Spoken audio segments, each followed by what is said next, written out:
படம் சூப்பரா இருந்துச்சுல்ல? என்னடா பேசுறீங்க மிஸ்? இவனுங்க விஜய் நடிச்ச லியோ படத்தை பத்தி பேசினானுங்க. மிஸ் இல்ல மிஸ், நாங்க லியோவை பத்தி பேசல. தொலைநோக்கிய கண்டுபிடிச்சாரே கலிலியோ, அவரை பத்தி தான் பேசிக்கிட்டு இருந்தோம். ஆமா தானடா? ஆமா ஆமா. உங்களை பத்தி எனக்கு தெரியாதா? படிச்சு முடிச்சிட்டு நீங்க என்ன பண்ணுவீங்க? புக்க மூடுவோம் மிஸ். நீங்கலாம் படிக்கிறதுக்கு முன்னாடியே புக்க மூடிடுவீங்க. இல்ல மிஸ். என்ன இல்ல? நேத்து வெச்ச எக்ஸாம்ல எல்லா क्वेश्चनக்கும் உங்களுக்கு ஆன்சர் தெரிஞ்சுச்சா? தெரிஞ்சுச்சு மிஸ். ஃபர்ஸ்ட்ல இருந்த 3 क्वेश्चनக்கும் லாஸ்ட்ல இருந்த 2 क्वेश्चनக்கு மட்டும் தான் ஆன்சர் தெரியல. அப்படியே போட்டானா பாரு. क्वेश्चन பேப்பர்ல இருந்ததே 5 क्वेश्चन தான்.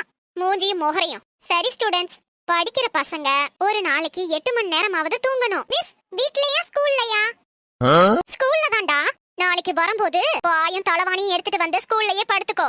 இதுங்கெல்லாம் ஒரு பிள்ளைங்க. சீ.